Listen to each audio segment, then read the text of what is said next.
फलचारुभक्षणम्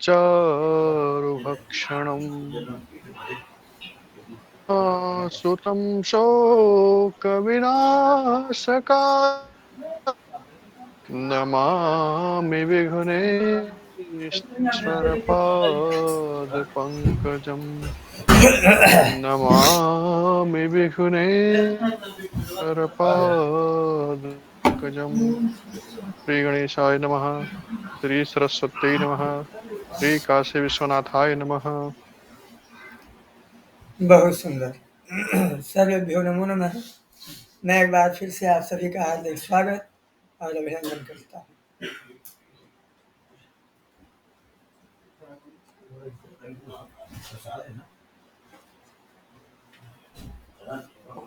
अरे बिक्कू, ये बिक्कू, कुछ फ्रूट व्रूट लिया है? हाँ लिया है, लिया है कुछ फ्रूट व्रूट कुछ लिया है एप्पल वगैरह? हाँ सब आएगा। टिका के रखे अब थोड़ी शांति बनाए रहे जा भरबतिया।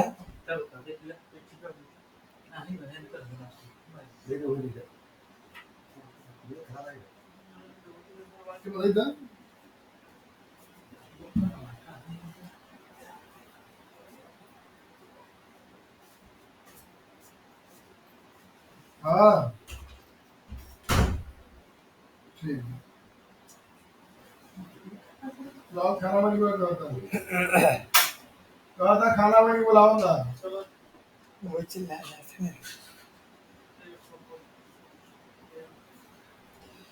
जा एक रोटी लेके आऊं। 5 रोटी। चलो 5 रोटी सब्जी। 8 लीटर का महीना। हाँ 10-15 रोटी। 10 मिनट रुपया चल दी।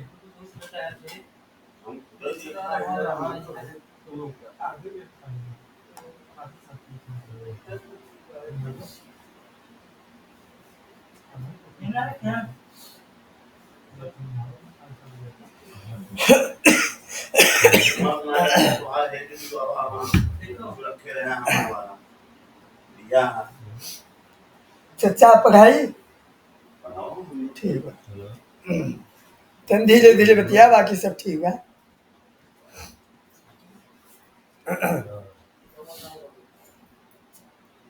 मेरी स्क्रीन आप सभी को दिख रही है? जी गुरुदेव। बहुत सुंदर। तो हम लोग जो है षष्ठी के विधि विधान को देख लिए थे। उसमें एक राहु वेधन का एक प्रक्रिया है, छठे दिन ही इसको भी हमने बता दिया था। तो सभी प्रकार के उपद्रवों से बालक एवं सूतिका की रक्षा तथा आयु की वृद्धि होती है, इसलिए जो है राहु वेधन किया जाता है, लेकिन ये हर जगह नहीं होता है। तो छठी वाले दिन एक पोटलिका का निर्माण होता है। पोटलिका रूप राहु का निर्माण होता है। इसमें हल्दी, द्रव्य, सुपारी और पीली सरसों, ताकि जिससे रक्षा हो सके।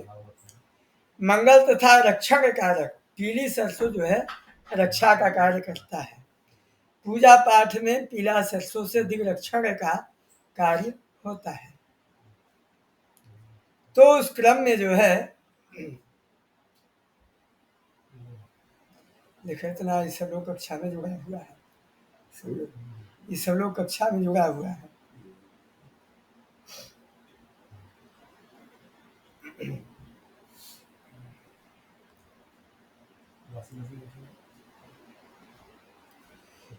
तो एक कपड़े में हल्दी, द्रव्य, सुपारी, पीली सरसों, इन वस्तुओं को रखकर पोटली बनाकर उसकी प्रतिष्ठा की जाती है।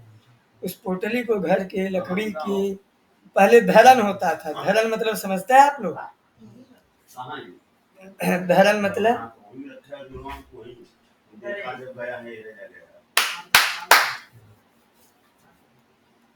घर में जो जब गाटर पटिया का मकान बनता है तो जहाँ गाटर लगता है लोहे का, तो पहले जब घर बनता था तो उसमें लकड़ी का गाटर लगता था और लकड़ी का उसको धरन बोलते थे।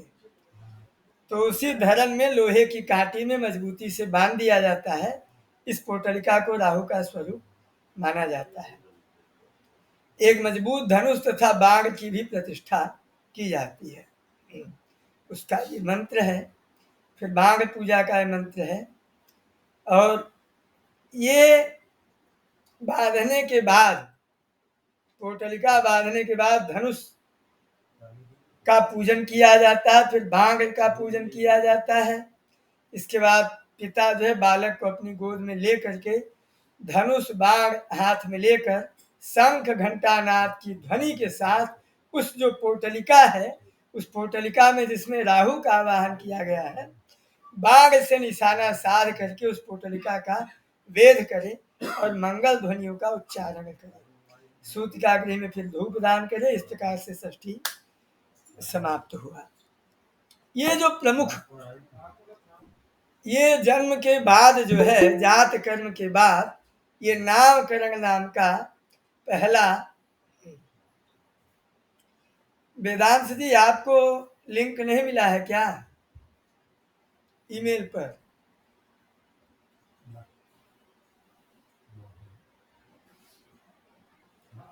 वेदांत जी,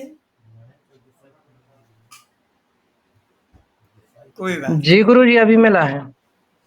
अच्छा जी, तो फिर भी आपको प्रणाम ज्वाइन गुरु होने के जी। लिए प्रश्न करना पड़ता है, अनुमति लेनी पड़ती है। तो वैसे मैंने आपको ईमेल भेज दिया था। ठीक है, तो आज की कक्षा अब यहाँ से प्रारंभ हो रही है। नामकरण संस्कार। ये तो नामकरण संस्कार तो होता ही है, क्यों नितेश जी?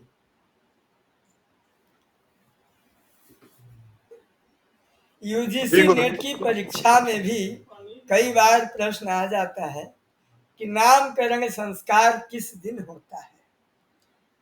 अब यहाँ से जितने भी संस्कार हैं आप सबको ध्यान देने योग्य है, क्योंकि इसके पहले के जो संस्कार हैं वो संस्कार हो सकता है हो न हो इत्यादि, लेकिन ये जो संस्कार है नामकरण संस्कार, तो ये अधिकतर लोग करते हैं।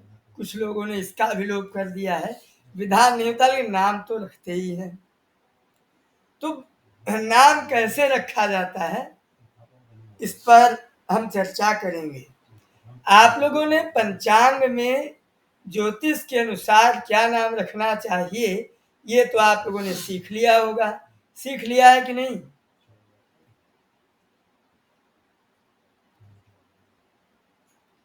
आप में से कौन कौन ऐसा है जो ज्योतिष के अनुसार नामकरण करना नहीं जानते? हमको लगता है कि आप सभी लोग जानते हैं। जो नहीं जानते वो लोग हैंड राइज करें। सभी लोग जानते हैं, बहुत सुंदर। अब बचा लौकिक रीति से, ठीक है।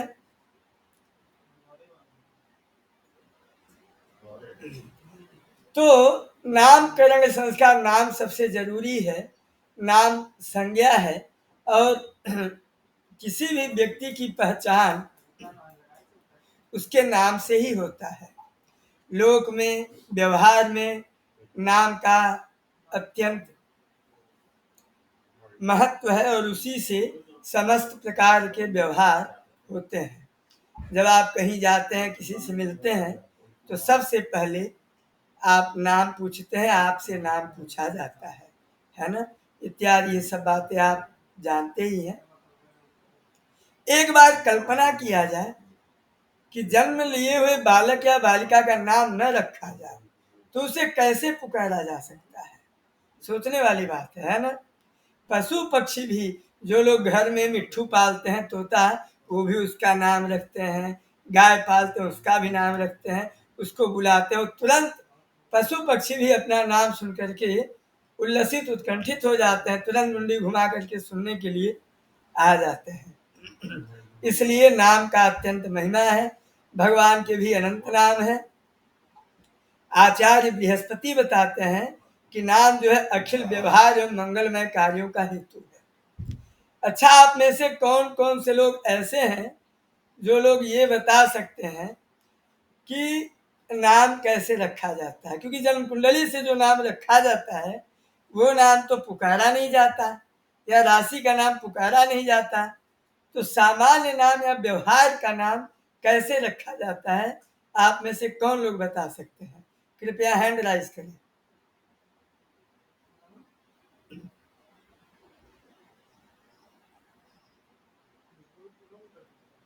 हैंड राइज करें कृपया आप लोग कि लोक व्यवहार में जो नाम रखा जाता है बच्चों का, कैसे रखा जाता है?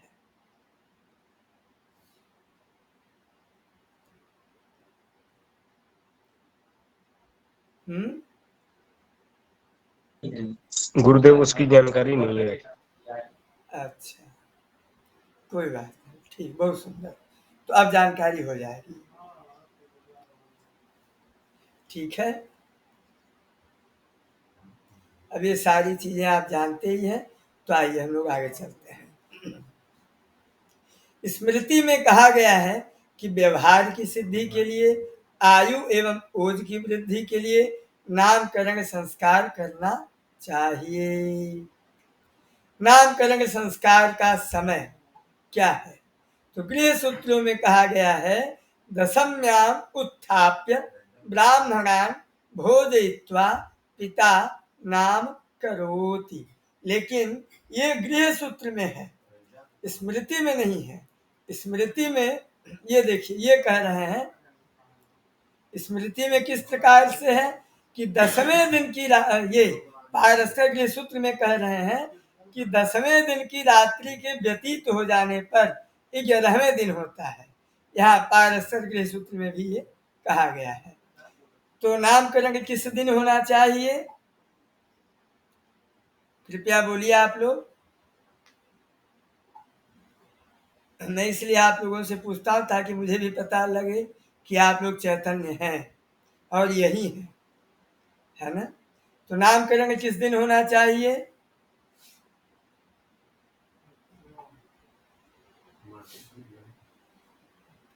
बोलिए भाई।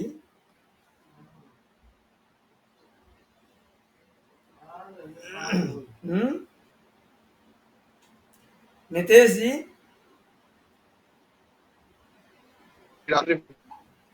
हाँ, 11वें दिन। तो नामकरण संस्कार जो है 11वें दिन होता है, लेकिन लोक व्यवहार में 11वें दिन बहुत कम लोग करते हैं। तो लोक व्यवहार में किस दिन करते हैं वेद प्रकाश जी?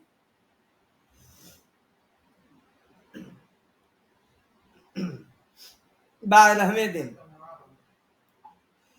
लेकिन मनुस्मृति, पारस्कर गृह सूत्र इत्यादि सब जगह पे 11वें दिन करने का ही विधान प्राप्त होता है। ऐसा नहीं है कि 12वें दिन गलत है, 12वें दिन भी किया जा सकता है। उसके पहले 3 ब्राह्मणों को भोजन कराना चाहिए।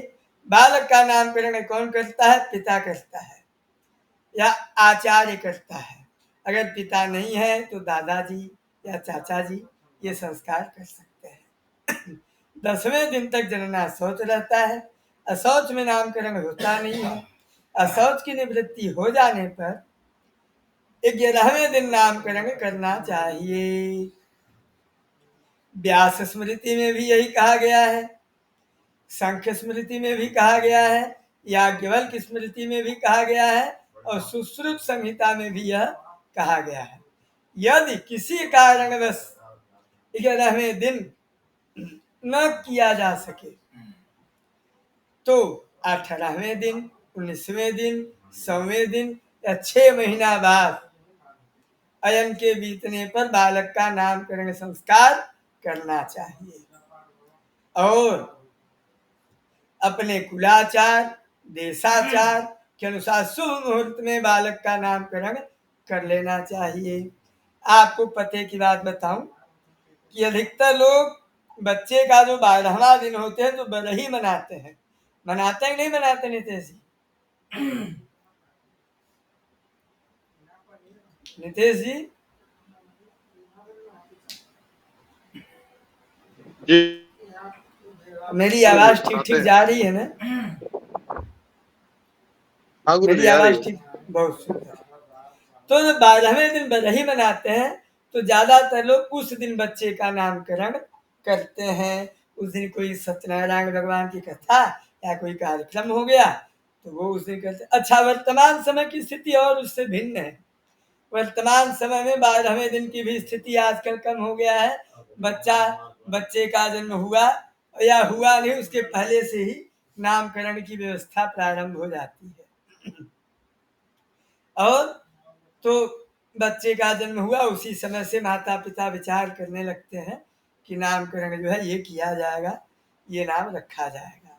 लेकिन बड़े दुर्भाग्य की बात है कि आजकल का जो नामकरण होता है तो विदेशी फैशन है, तो बहुत सारे नाम जो है, मैं नाम नहीं लूँगा, बहुत सारे नाम आ गए हैं जो नाम अर्थहीन होते हैं। तो ऐसे नामों को, अर्थहीन नामों को टामी, चोमी इत्यादि बहुत सारे नाम हैं, ये सब नाम नहीं रखना चाहिए। ठीक है। जब नामकरण करे तो भद्रा, व्यधृति, व्यतिपात, ग्रहण, संक्रांति, अमावस्या और श्राद्ध के दिन बालक का नामकरण करना निषिद्ध है। लेकिन यदि नियत समय में नामकरण करने में गुरु शुक्र के अस्त एवं मलमास हो तो उसका निषेध नहीं है। अब नाम कैसा हो भैया? तो नाम के लिए कहा गया है पारस्कर गृह सूत्र में द्विअक्षरम, 2 अक्षर का, चतुरक्षरम, 4 अक्षर का, वा घोषवदाद्यंतरस्थम दीर्घाभिनिष्ठानम कृतम कुर्यान्न तद्धितम अयुजाक्षरमाकारांत कारांतम स्त्रिय तद्धितम। आप में से बहुत सारे कर्मकांडी लोग होंगे, आप लोगों के लिए एक जानकारी की बात। ये क्या लिखा है आप लोग बता सकते हैं? ये तो आप सभी लोग जानते हैं क्या है। गुण है। हाँ, अगर मान लीजिए हम वेद पाठ नहीं कर रहे हैं, अध्ययन मात्र कर रहे हैं या अध्यापन कर रहे हैं या चर्चा कर रहे हैं और हमको एक गुण को नहीं पढ़ना है, गुण को हमें हटाना है, तो हम क्या करेंगे? गुण को हम कैसे हटाएंगे या गुण को हम कैसे नहीं पढ़ेंगे?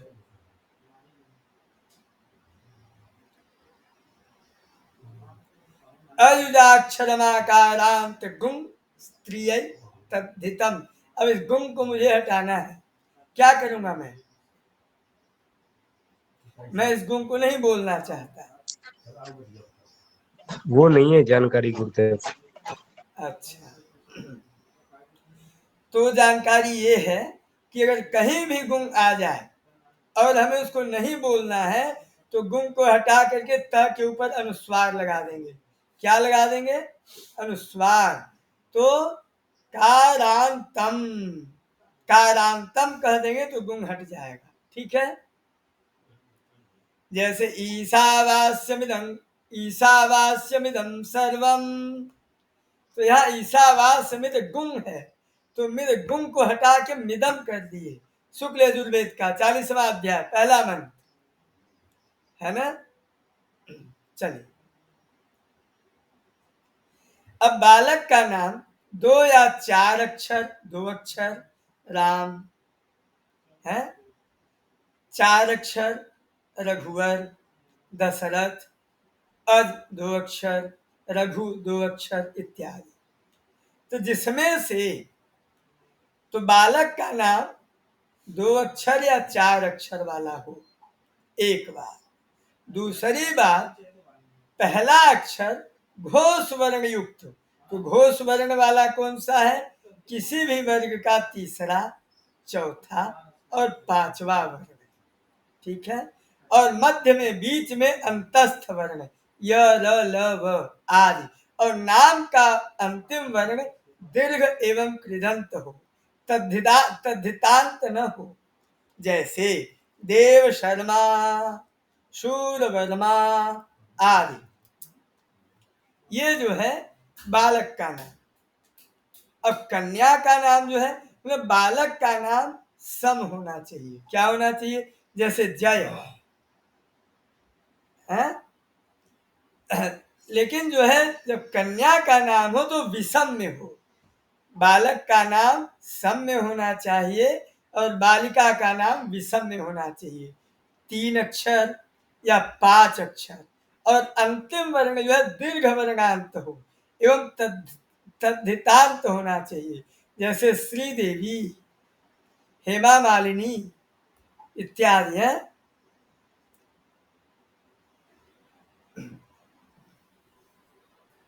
वीर मित्रोदय संस्कार प्रकाश में 4 प्रकार के नाम का विधान आया है।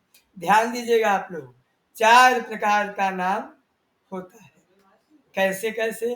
पहला, ये कुल देवता से संबद्ध एक नाम, मास से संबद्ध दूसरा, नक्षत्र से संबद्ध तीसरा, व्यवहारिक नाम चौथा। तच्च नाम चतुर्विधम कुलदेवता संबद्धम मास संबद्धम नक्षत्र संबद्धम व्यावहारिकम चेति। मैं ये सामान्य व्यवहार या प्रसिद्ध नाम इसलिए बोलता हूँ और वर्तमान के नाम बोलता हूँ ताकि समझने में थोड़ा सा आसान हो, है ना, और याद भी रहे। अब ये उदाहरण आपको याद रहेगा। धर्म सिंधु में भी 4 प्रकार के नाम बताए गए हैं, देव नाम, मास नाम, नक्षत्र नाम और व्यवहारिक नाम। तो भैया ये देखिए, पुकारने का नाम दिखाई दे रहा है कि नहीं आप लोगों को? पुकारने का नाम, तो जब देव नाम पे हो, देवताओं के नाम पे हो, तो रामदास, कृष्णानुज, महादेव, उमापति, रमापति, रघुवर, रामचंद्र, कृष्णचंद्र इत्यादि। अगर महीनों के नाम पे हो तो चैत्र आदि के मास के नाम पे, जैसे 12 महीने हैं उनके नाम के आधार पे वैकुंठ, जनार्दन, उपेंद्र, है ना, प्रत्येक मास के स्वामी होते हैं। ठीक है। अब नक्षत्र का नाम नक्षत्र के नाम से हो तो नक्षत्र के नाम से या नक्षत्रों के स्वामियों के नाम से, अश्वयुग, कार्तिक इत्यादि है। अब नक्षत्र के चरणों के आधार पर, ये वाला तो आप सभी लोग जानते हैं ना, ये तो हमको बताने की जरूरत नहीं पड़ेगी ना, ये वाला कि बताने की जरूरत पड़ेगी?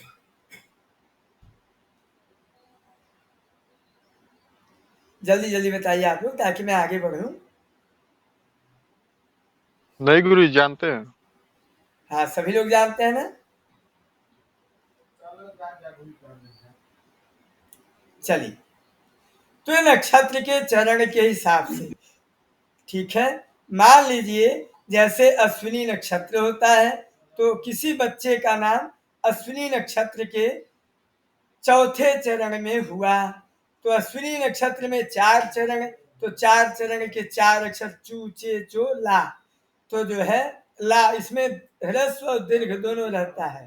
तो बच्चे का नाम, अगर बच्चे का नाम अश्विनी नक्षत्र के चौथे चरण में हुआ तो चौथा चरण का अक्षर है ला। अब ला अक्षर है तो लालचंद, है ना, इत्यादि। लेकिन ये नाम जो रहता है इसको राशि का नाम कहा जाता है। इसको माता पिता लोग नहीं लेते, कहते हैं कि इस नाम को लेने से या पुकारने से आयु घटती है। ठीक है। अब बचा व्यवहारिक नाम। अब व्यवहारिक नाम को कैसे रखें, इस बात को ध्यान रखना है। किसी यजमान ने फोन किया, पंडित जी हमारे घर में बच्चे का जन्म हुआ है, क्या नाम रखें? तो राशि का नाम तो पंडित जी ने रख दिया, लेकिन पुकारने का नाम कौन सा रखा जाए, व्यवहारिक नाम कौन सा रखा जाए? हाँ, तो उसके लिए ये देखिए, ऋषियों ने नक्षत्र के नाम को केवल उपनयन संस्कार तक ही उपयुक्त बताया है, जिसको केवल माता पिता लोग ही जाने, अन्य लोग नहीं। इसलिए माता पिता जो है पुकारने के लिए कोई सुंदर सा नाम रख लेते हैं। उसमें भी एक बात है, कि जैसे जो ज्येष्ठ पुत्र होता है, बड़ा बेटा, बड़ा पुत्र होता है, उसका नाम माता नहीं लेती, तो माता क्या करती है कि एक दूसरा सुंदर सा नाम रख लेती है, उस नाम से पुकारती है, हैं? तो माता पिता पुकारने के लिए कोई सुंदर सा नाम जो रख लेते हैं, यही व्यवहारिक नाम कहलाता है।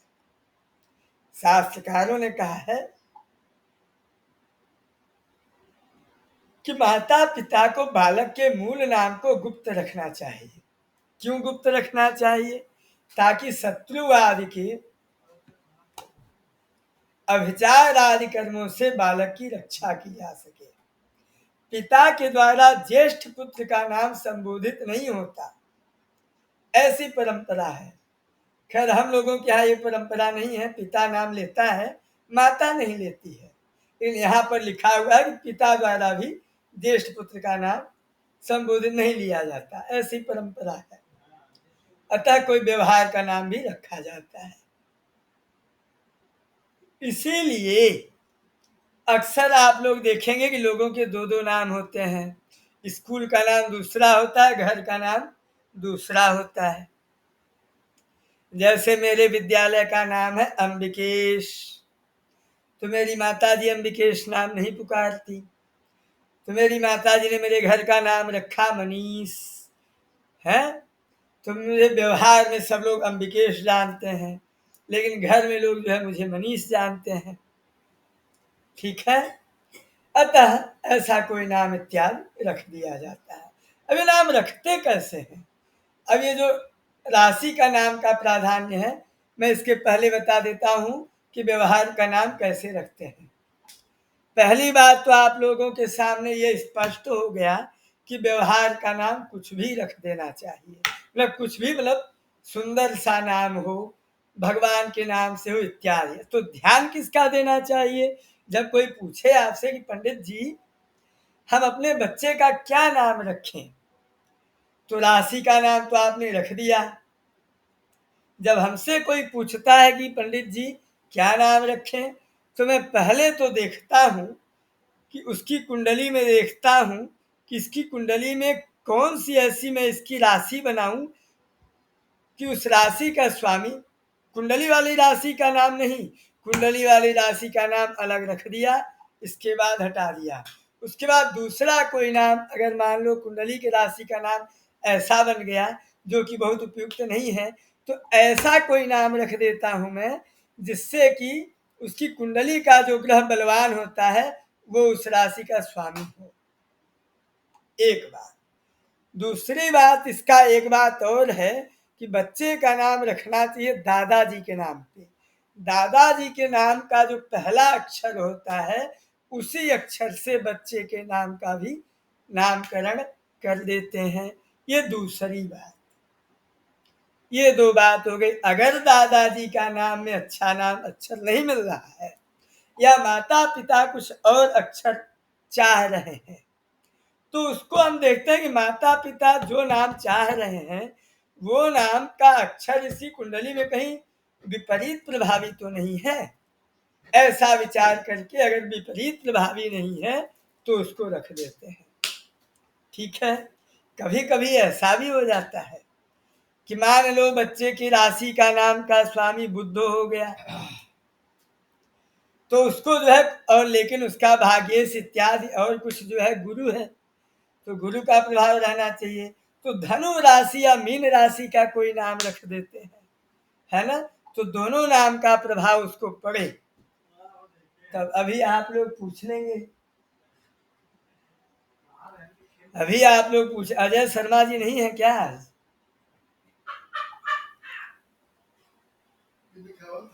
अजय शर्मा जी है कि नहीं? नहीं, आज नहीं है हम। अच्छा, नहीं तो होते तो पूछ लेते। क्यों गुरु जी कृपया इस पर प्रकाश डालें।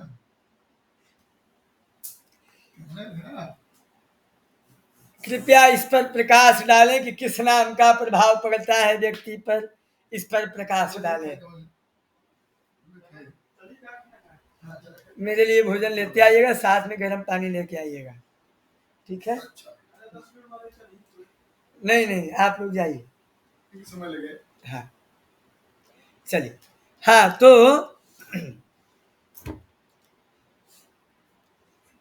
इस प्रश्न का उत्तर भी देते हैं। ये प्रश्न मन में उठता है कि नहीं उठता, कि राशि के नाम का प्रभाव पड़ता है व्यक्ति पर कि व्यवहारिक नाम का प्रभाव पड़ता है? तो इसका उत्तर ये है कि दोनों नाम का प्रभाव पड़ता है। जो व्यवहारिक नाम रहता है उसका भी प्रभाव पड़ता है, और जो राशि का नाम रहता है उसका भी प्रभाव पड़ता है। जो राशि का नाम रहता है उसका प्रभाव जन्म कुंडली इत्यादि में, भाई राशि क्या, ये राशि है इनकी, भाई आपकी क्या राशि है, इनकी ये राशि है, तो उस राशि का पूरा प्रभाव पड़ता ही है। अब उस राशि का नाम चाहे जो हो, लेकिन उस राशि का प्रभाव पड़ेगा। तो किस नाम का, अब बाकी तो व्यवहारिक नाम का उस व्यक्ति पर पूरा प्रभाव पड़ता है। इसीलिए अक्सर यथा नाम तथा गुण। ठीक है, तो ज्योतिष शास्त्र के, अभी तक मैंने जो बात आप लोगों को समझाई, आप लोगों को समझ में आई कि नहीं? अच्छे से समझ में आ गई? मैंने आपके भी नाम जी से गुरुजी। बताया, लेकिन आप जी ग्लूकोज गुरु में जी। थे इसलिए फिर से बता देंगे।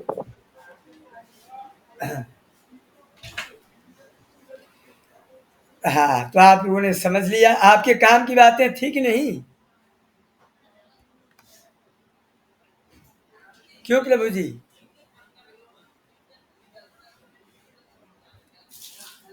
जी गुरु जी, सब आवश्यक बात है गुरु जी है। हाँ, अब ये जितने भी संस्कार चलेंगे सब आवश्यक रहेंगे। तो ज्योतिष शास्त्र के अनुसार जो नाम रखा जाता है वो नक्षत्र या राशि नाम है। इसके अलावा आयुर्वेद शास्त्र में भी नक्षत्र के हिसाब से, आयुर्वेद शास्त्र में भी नाक्षत्रिक नाम का ही प्राधान्य बताया गया है। क्या आप में से मुझे कोई ये बता सकता है कि आयुर्वेद में नाक्षत्रिक नाम का प्रभाव प्राधान्य क्यों है?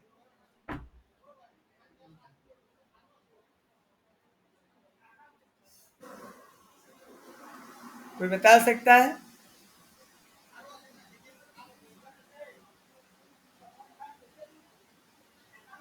चलिए मैं बताता हूँ। वस्तुतः आप में से बहुत सारे लोग ज्योतिषी हैं, सब ज्योतिष की कक्षा लेते हैं। हम जाएंगे वैद्य जी के पास, वैद्य जी हमारे हाथ की नाड़ी चेक करेंगे, तब बताएंगे कि इनकी ये नाड़ी है। लेकिन ज्योतिषी के पास जाएंगे, ज्योतिषी हमारा जन्म कुंडली देखेगा, जन्म कुंडली देख के राशि देखेगा, तुरंत बता देगा कि इनकी ये नाड़ी है। बता देगा कि नहीं बता देगा? क्यों नितेश जी? जी गुरु जी। हाँ, तो बस सीधी सी बात। इसीलिए आयुर्वेद में सारा उपचार, सारा समाधान नाड़ी के हिसाब से होता है, और वो नाड़ी ज्योतिष जो है नक्षत्र से बता देता है कि किस नक्षत्र में बच्चे का जन्म हुआ है, तो ये नाड़ी है। तो फिर आयुर्वेद को आसानी हो जाती है इलाज करने में। तो इसलिए आयुर्वेद भी नक्षत्र वाले नाम को महत्व देता है। मानव गृह सूत्र में कहा गया है कि नाम ऐसा रखना चाहिए जो यशोवर्धक हो, यश से, यश का सूचक हो, या देवता या नक्षत्र के आश्रित हो। और ये चरक ने क्या है, चरक ने क्या कहा है? कुमारस्य पिता द्वे नामनी कारयेत्, नाक्षत्रिकम नामाभिप्रायिकम। बालक का पिता दो नाम निश्चित करे, एक नक्षत्र संबंधी हो, दूसरा अपनी रुचि के अनुसार हो। वर्तमान में ज्योतिष के अनुसार नक्षत्रों के चरणों के नाम पर नाम रखने की परंपरा प्रचलित है। नक्षत्र पर रखे गए नाम से ही पता चल जाता है कि बालक या बालिका अमुक वर्ष के अमुक मास अमुक तिथि अमुक वार अमुक समय में उत्पन्न हुआ है। ज्योतिष में जन्म चक्र केवल देख करके सामने जन्म चक्र हो, उस जन्म चक्र से ही पता चल जाता है कि इस बच्चे का जन्म किस सन में हुआ है, किस महीने में हुआ है, किस नक्षत्र में हुआ है कि नहीं? जैसे किसी बच्चे का नाम सिंह राशि पर है तो सिंह राशि में 9 चरण, अब 9 चरण में कोई ट होगा, जो जो उसमें आएंगे ये सब आप लोगों ने पढ़ा ही है, तब आप लोगों को क्या बताना है, आप लोग स्वतः विद्वान हैं, ठीक है। तो नक्षत्र नाम से चिकित्सा का विचार भी आयुर्वेद शास्त्र में हुआ है। वैद्य जब नाम के आधार पर रोगी का जन्म नक्षत्र जान जाता है तब उसके सामने रोग का स्वरूप भी स्पष्ट हो गुरु जी, जाता है। हम नए छात्र हैं, हमारे को बता दीजिए। अच्छा, आपने पंचांग की कक्षा नहीं ली थी क्या? कौन बोलेगा, फिर से बोलिए, एक बार फिर से बोलिए, कौन आप नए छात्र हैं?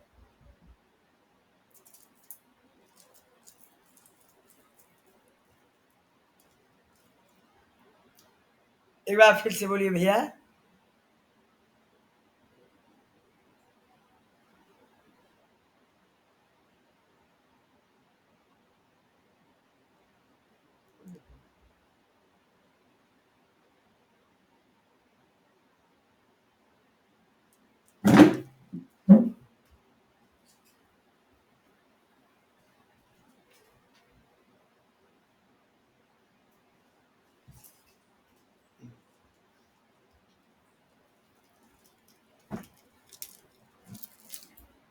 हाँ, मेरी आवाज जा रही है?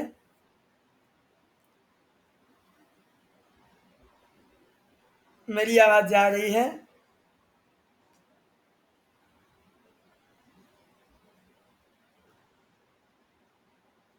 मेरी आवाज जा रही है आप लोगों को? बीच में नेटवर्क से डिस्कनेक्ट हो गया था, इसलिए पूछ रहा हूँ।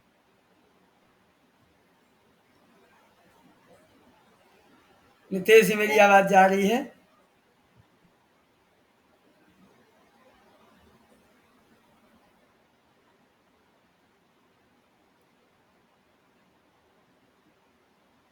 नितेश जी,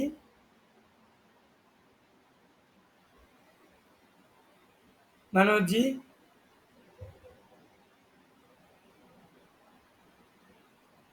क्या मेरी आवाज जा रही है?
हाँ, क्या मेरी आवाज जा रही है?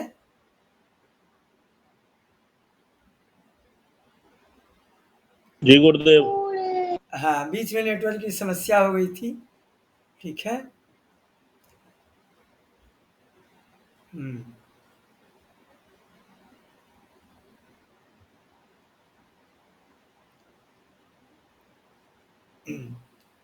तो नक्षत्र नाम से चिकित्सा का विचार भी आयुर्वेद शास्त्र में हुआ है। वैद्य जब नाम के आधार पर वैद्य जी को पता चल जाए कि इस बच्चे का जन्म नक्षत्र ये है तो उसको अनुमान हो जाता है, उसको पता लग जाता है कि इसकी नाड़ी कौन सी है। इसके बाद तब उस हिसाब से तो इसको कौन सा रोग है इत्यादि सब बिल्कुल पता लग जाता है। ठीक है, चलिए उसके हिसाब से वो ये सारी चीजें आप लोग जानते ही हैं। और जो लोग नहीं जानते होंगे उनको हम, जो लोग पंचांग आप सभी लोगों ने पढ़ा ही है, यदि पंचांग किसी का छूटा हुआ होगा, जो चीज़ नहीं हुआ होगा, तो आप लोग बताना, ये चीज़ हम आपको फिर से बता देंगे। और पंचांग सरल विधि से जो जो आवश्यकता पड़ती है, एक बार पंचांग सरल विधि से हम आपको फिर से बता देंगे। चलिए आगे चलते हैं।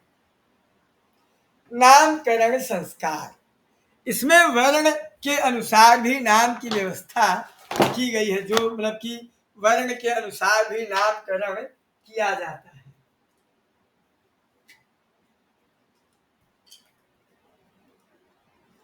अब जैसे स्त्रियों का जब नामकरण होता है एवं शूद्र का जब नामकरण होता है, तो उनका नामकरण आमंत्रक एवं द्विजातियों का नाम समंत्रक होता है। पारस्कर गृह सूत्र में एवं मनुस्मृति में दोनों में ब्राह्मण वर्ण का नाम मंगल और आनंद सूचक होना चाहिए और उसमें शर्मा लगा होना चाहिए, शर्मा युक्त हो। इसलिए जब आप लोग संकल्प बोलते हो तो शर्मा हम, है ना।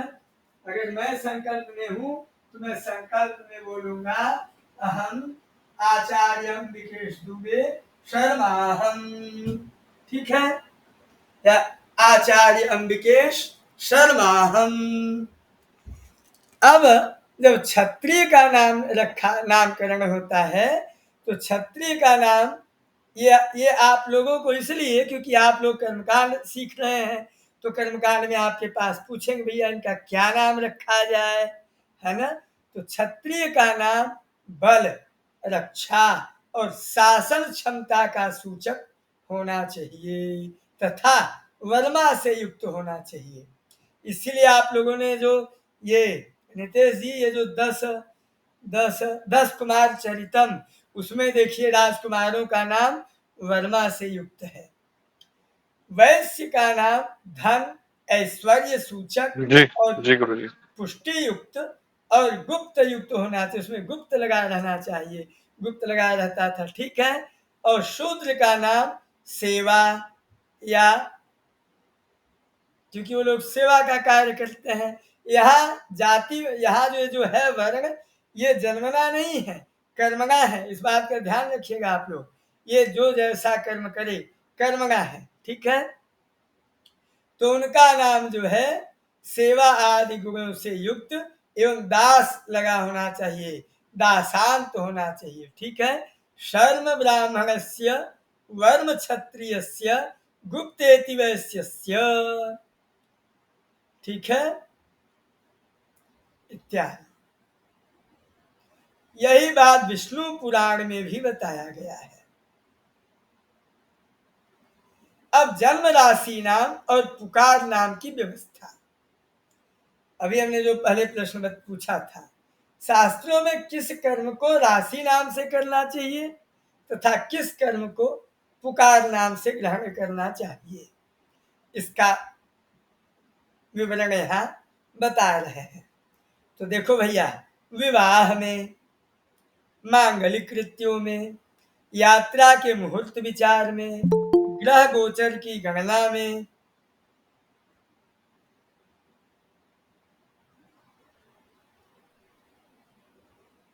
वेदांश जी और ये भोले वाजपेयी जी, आप दोनों लोग अपना मेल मुझे फिर से व्हाट्सएप पे भेजिएगा।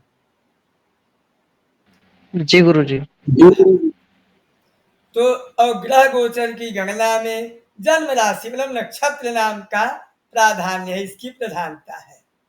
और देश में, ग्राम में, युद्ध में, सेवा में और व्यवहारिक कार्यों में नाम राशि की प्रधानता है। ये बात स्पष्ट हो गई। विवाह में, मांगलिक कृत्यों में, यात्रा के मुहूर्त में, ग्रह गोचर की गणना में जन्म राशि मतलब नक्षत्र नाम, और देश में, ग्राम में, युद्ध में, सेवा में, व्यवहारिक कार्यों में मतलब स्कूल में, विद्यालय में मतलब कार्यों में, आदि आदि नाम राशि की प्रधानता है। ये बात स्पष्ट हो गई। चलिए, नामकरण संस्कार की बहुत उपयोगिता है। मनुष्य का जैसा नाम होता है वैसे ही गुण भी होते हैं। कभी कभी अपवाद भी मिल जाता है, लेकिन अपवाद से उत्सर्ग का खंडन नहीं हो सकता। ठीक है, तो इसीलिए जो जैसा नाम रखा जाता है उस नाम का भी प्रभाव व्यक्ति पर पड़ता है। हमारे एक मित्र हैं जय जी, वो जहाँ भी जाते हैं बोलते हैं हमारा नाम जय है, मुझे हर जगह जय की प्राप्ति होती है, और हर जगह मारपीट झगड़ा करके आ जाते हैं, किसी से डरते नहीं, और मारपीट करके अच्छा, लेकिन मारपीट में भी विजय प्राप्त करके ही आते हैं। तो बालकों का नाम लेकर पुकारने से उनके मन पर उस नाम का असर पड़ता है और प्रायः उसी के अनुरूप चलने का प्रयास भी होने लगता है। इसीलिए नाम में यदि उदात्त भावना होती है तो बालकों में यश एवं भाग्य का अवश्य ही उदय संभव है। एक भागवत पुराण में एक कथा आती है, कथा नहीं बताएंगे, बहुत समय हो जाएगा। अजामिल नाम का एक पापी था, उसके कई पुत्र थे, सबसे छोटा पुत्र था, उसका नाम उसने रखा नारायण, और बाकी संसार के समस्त पाप कर्मों करता था। जब उसकी मृत्यु हुई तो यमदूत लोग उसे लेने आए, तो इसके बाद यमदूतों को देख कर तो डर गया और अपने सबसे छोटे बच्चे को, जिससे वो बहुत प्रेम करता था, नारायण, तो उसको पुकारने लगा, नारायण नारायण, बचाने के लिए पुकारने लगा। तो भगवान विष्णु के जो दूत हैं वो लोग बोले, अरे ये तो अंतिम समय में नारायण का नाम, हमारे स्वामी का नाम पुकार रहा है, इसको यमदूत लोग कैसे ले जा सकते हैं। तुरंत पहुंच गए, बोले ए छोड़ो इसे। तो यमदूत लोग बोले कि जो है, अरे इसने बहुत सारे पाप कर्म किए, इसने कोई पुण्य किया ही नहीं है। बोले भले जीवन भर पाप किया, अंतिम समय में इसने नारायण का, हमारे स्वामी का नाम लिया है। तो यमदूतों ने कहा कि आपके स्वामी का नाम नहीं लिया, ये तो अपने बेटे का नाम पुकारा। बोले ना, नाम तो हमारे स्वामी का है नारायण, और उसकी मुक्ति हो गई, उससे लोग वैकुंठ लोक लेके चले गए। तो नाम का ये महात्म्य है भैया। इसीलिए लोग बोलते हैं कि बच्चों का नाम अच्छा रखना चाहिए, जिसको दिन भर पुकारते रहने से भगवान का नाम निकले। ठीक है, अब नामकरण संस्कार प्रयोग, कैसे नामकरण किया जाता है। आचार्य पारस्कर ने निष्क्रमण संस्कार को चतुर्थ मास में करने के लिए बताया है, लेकिन व्यवहार की सिद्धि के लिए भविष्योत्तर पुराण के इस वचन से द्वादशे हनि राजेंद्र शिशो निष्क्रमणं गृहात्, 12वें दिन शिशु को निष्क्रमण के साथ नामकरण संस्कार के बाद भी इसे संपन्न कर सकते हैं। तो इस दृष्टि से नामकरण संस्कार और निष्क्रमण संस्कार दोनों यहाँ एक तंत्र से दिया जा रहा है। भूम्युपवेशन कर्म, मतलब बच्चे को जब पहली बार भूमि पर बैठाते हैं उसको भूम्युपवेशन बोलते हैं। ये भी निष्क्रमण संस्कार का अंग है। उस दिन बच्चे को पहली बार बाहर निकालते हैं, जब बच्चे को पहली बार भूमि पर बैठाते हैं वो भूम्युपवेशन कर्म है। नामकरण संस्कार के दिन अब ये विधि, प्रातः सूतिका पुत्र या पुत्री सहित स्नान करके, पवित्र हो करके, स्वच्छ वस्त्र इत्यादि पहन करके, दीप प्रज्वलित करके, पवित्र आसन पर पूर्वाभिमुख होकर बैठ जाए, आचमन प्राणायाम इत्यादि करके संकल्प करे। ये संकल्प है। संकल्प में अस्य कुमारस्य बीजगर्भ समुद्भवैनो निर्वहणेन बलायुर्वरचो, बल आयु इत्यादि सब की वृद्धि के लिए, परमेश्वर की प्रसन्नता के लिए है नामकरण संस्कारम। अब ये भाई इन दोनों में बहुत अंतर है। 11वें दिन 12वें दिन नामकरण होता है और ये चौथे महीने में होता है। इसलिए आप अपनी व्यवस्था के अनुसार इसको देख लीजिए, करिए। और इसके अंगभूत में स्वस्ति वाचन, पुण्य वाचन, गौरी गणेश पूजन, मातृका पूजन, वसुधारा पूजन, आयुष्य मंत्र जपम इत्यादि सांकल्पिकेन विधिना नांदी श्राद्धम च करिष्ये। ठीक है। इसके बाद ब्राह्मण भोजन सारा पूजन कर ले, पंचांग पूजन कर ले। आप में से कई लोग बहुत सारे कर्मकांडी लोग हैं। अब पंचांग पूजन में क्या क्या आता है, जब हम आपको पूजन कर्म बताएंगे उस समय आपको बता देंगे, और बाकी सभी लोग तो जानते ही होंगे। अब ब्राह्मण भोजन का संकल्प लेकर के 3 ब्राह्मणों को भोजन कराए। नामकरण पूर्वांगतया विहितान 3 ब्राह्मणान भोजयिष्ये। इसके बाद ब्राह्मणों को भोजन कराए। इसके बाद हवन के लिए अग्नि स्थापन का संकल्प करे, वेदी निर्माण करे, अग्नि स्थापन इत्यादि हवन इत्यादि करके ये पूरा हवन का विधान है। पंचगव्य का निर्माण करे। पंचगव्य का निर्माण करे। पंचगव्य का निर्माण क्यों भैया? जब गृह प्रवेश होता है उसके भी पहले पंचगव्य, श्रावणी होता है उसके पहले भी पंचगव्य। मतलब जब जब कोई अशुद्धि वाला मैटर रहता है विषय, तो अशुद्धि वाले विषय के बाद पंचगव्य से शुद्धि का विधान है। पंचगव्य का पान करना चाहिए।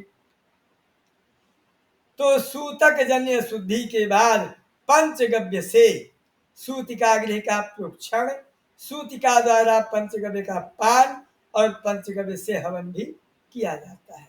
अब यहाँ पंचगव्य के निर्माण की विधि दी जा रही है।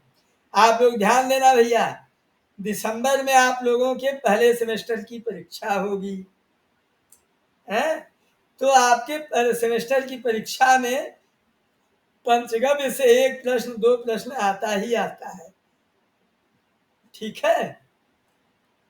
तो पंचगव्य कैसे बनाए? गायत्री मंत्र के द्वारा गोमूत्र का ग्रहण करके वरुण देवता का ध्यान करते हुए गोमूत्र को किसी ताम्र पात्र या पलाश के दोने में रख लें। मिट्टी के पात्र में भी रखते हैं। ठीक है। मिट्टी के पात्र में भी रखते हैं। इसके बाद गंधर्व द्वारा में जो मंत्र है पूजन में प्रयोग होता है, इस मंत्र से गोबर ग्रहण करें। अग्नि देवता का ध्यान करते हुए ताम्र पात्र या पलाश के पत्ते या दोने में रख लें। ओम आप्यायस्व, इस मंत्र से गाय का दूध ग्रहण करें। चंद्रमा का ध्यान करते हुए दधिक्राव्यो, इस मंत्र से दही का ग्रहण करें और वायु का ध्यान करते हुए उसको उसी पात्र में रखें। इसके बाद तेजोसी तेजो, इस मंत्र से गाय के घी का ग्रहण करके सूर्य का ध्यान करते हुए उसी पात्र में रखें। इसके बाद देवस्यत्वा सवितु, इस मंत्र से कुशोदक लेकर भगवान नारायण का ध्यान करते हुए पात्र में रखें। अब पंचगव्य द्रव्यों का प्रमाण है ना, कई बार आपकी परीक्षा में भी कई बार प्रश्न आता है कि पंचगव्य का जब निर्माण हो तो पंचगव्य में द्रव्यों का प्रमाण क्या हो। तो 1 पल गोमूत्र, मतलब गोमूत्र हो, उसका आधा गोमय मतलब गोबर, गोमूत्र का आधा गोबर, 1 पल गोमूत्र और गोमूत्र का आधा गोबर, 7 पल गाय का दूध, 3 पल दही और 1 पल घी और 1 पल कुशा का जल या गंगा जल लेना चाहिए। इसके बाद ताम्र पात्र या पलाश के दोनों में या मिट्टी के पात्र में उन द्रव्यों को हरे कुशों के द्वारा आलोडन करना चाहिए, मिलाना चाहिए इस मंत्र से। ठीक है। इसके बाद पंचगव्य का निर्माण करके पंचगव्य का निर्माण करके यथास्थान रख ले और आगे का हवन कार्य करे। मीठा बाहर रखा है।